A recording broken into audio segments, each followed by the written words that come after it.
The village cooking চ্যানেলে আবারও তোমাদের স্বাগত জানাই। আজকে আমি দেখো এখানে সুরেশ্বরী ডাঁটা নিয়ে চলে এসেছি। তো এখনো কিন্তু এই ডাঁটাগুলো খুবই সরু আছে, তবে আমি ডাঁটা শাকের চচ্চড়ি বানাবো আজকে খুব সুন্দর করে। এখানে আমি কিছু অন্যরকম মশলাপাতি দেবো, যেমন সর্ষে এবং এই সাদা তিল বাটা দিয়ে আজকে আমি বানাবো। আর তার সঙ্গে থাকবে এই যে আলু দেবো তার মধ্যে, ডাঁটা চচ্চড়ির মধ্যে। আর তার সঙ্গে থাকবে আজকে আমি রূপচাঁদ মাছ রান্নাঘরে তো কেটে ধুয়ে রেখে দিয়েছি। তোমরা যদি ফিশ কাটিং ভিডিও দেখতে চাও অবশ্যই কমেন্টে জানিও, আমি কিন্তু দেখাবো। তো এই কাঁচা আম দিয়ে, তো এই আমগুলো কিন্তু এখন খুবই টক, তো এই কাঁচা আম দিয়ে আজকে আমি রূপচাঁদ মাছের আজকে টক বানাবো। তার সাথে কিন্তু এই যে বড়ি, ডালের বড়িটাও দেবো।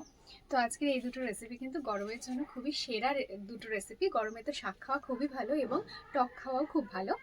তো বন্ধুরা, তোমরা কিন্তু অবশ্যই পুরো ভিডিওটা দেখবে এবং দেখার পর যদি ভালো লেগে থাকে অবশ্যই একটা লাইক করে দিও, ভিডিওটি শেয়ার করে দিও। যারা ফেসবুক থেকে দেখছো অবশ্যই ফলো করে নিও, আর যারা ইউটিউব থেকে দেখছো তারা অবশ্যই সাবস্ক্রাইব করে নিও এরকম আরও নিত্য নতুন ভিডিও পাওয়ার জন্য। তো তোমরা এভাবেই আমার পাশে থাকো, অনেকেই সুন্দর সুন্দর কমেন্ট করো, তার জন্য অনেক অনেক ধন্যবাদ। তো আমি রান্নাটা শুরু করি। তো প্রথমেই কিন্তু কড়াইতে সুন্দর করে তেল গরম করে নিয়েছি, আর এদিকে মাছে লবণ হলুদ ভালো করে মাখিয়ে নিয়েছি। তো গরম তেলের মধ্যে এখন মাছগুলো দিয়ে কিন্তু সুন্দর করে ভেজে নেব লাল লাল করে।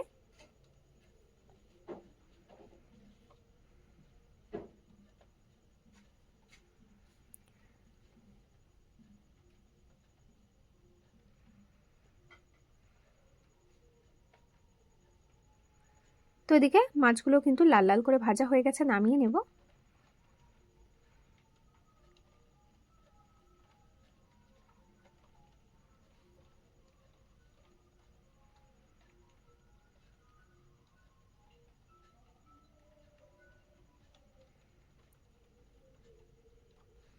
তো কড়াই থেকে অনেকটা পরিমাণ তেল কমিয়ে নিয়েছি।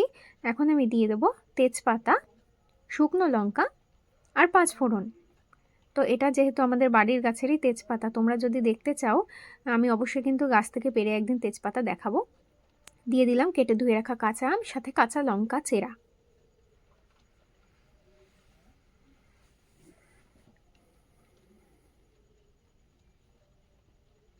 এখন আমি দিয়ে দেব লবণ আর হলুদ।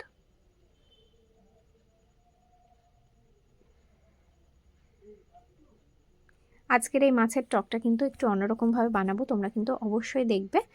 তো এই লবণ হলুদ দিয়ে হালকা করে কিন্তু আমটা একটু নেড়ে নেব, তারপরে দিয়ে দেব পরিমাণ মতো জল।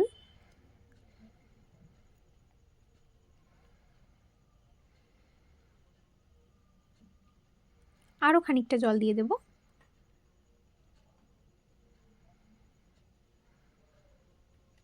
এদিকে দেখতেই পাচ্ছ খুব সুন্দর করে কিন্তু টকের ঝোলটা ফুটছে।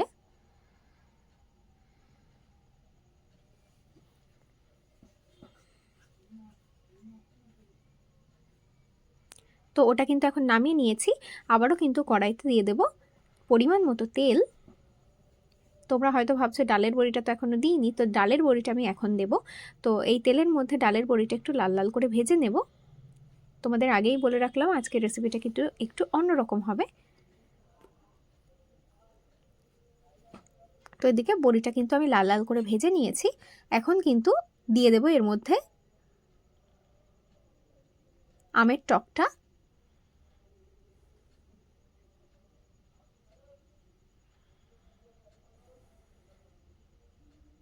এভাবে কিন্তু তোমরা অবশ্যই একদিন হলেও কোনো মাছ দিয়ে হলেও বা শুধু এরকমভাবে কিন্তু খেতে পারো।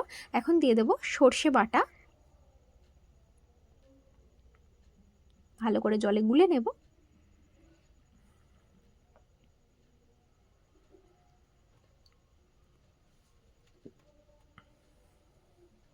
তো এদিকে খুব ভালো করে টকের ঝোলটা ফুটে উঠেছে, দিয়ে দেবো ভেজে রাখা মাছ। মাছ দিয়ে খানিকক্ষণ ফুটিয়ে কিন্তু নামিয়ে নেব।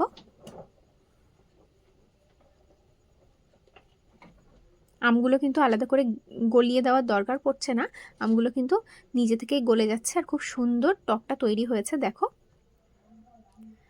তো তোমরা চাইলে কিন্তু এই টকে চিনি দিতে পারো, আমরা একটু টক রাখবো বলে আমি আজকে চিনি ব্যবহার করলাম না। আর গ্যাসটা আমি অফ করে দিয়েছি, কিন্তু কড়াইতে কিন্তু তেল দিয়ে দিয়েছি। এখন দিয়ে দেব চেরা কাঁচা লঙ্কা আর আলু। আলুগুলো ছোট ছোট করেই কেটে নিয়েছি।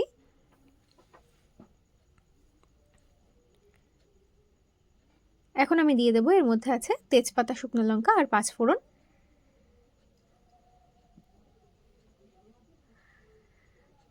দিয়ে দিচ্ছি লবণ আর হলুদ।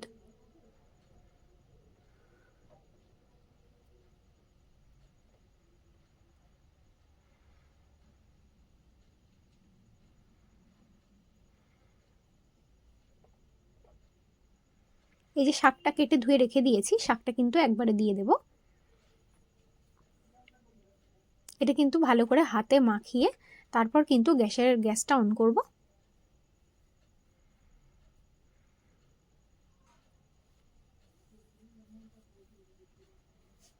এখানে আছে সর্ষে আর সাদা তিল বাটা।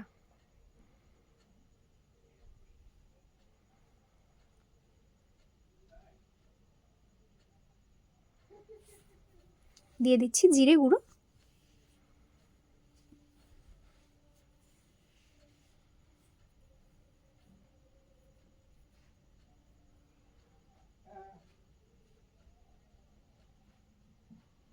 খুব ভালো করে দেখো প্রতিটা শাকের সঙ্গে সুন্দর করে উপর নিচের সমস্ত মশলা মাখিয়ে নিয়েছি।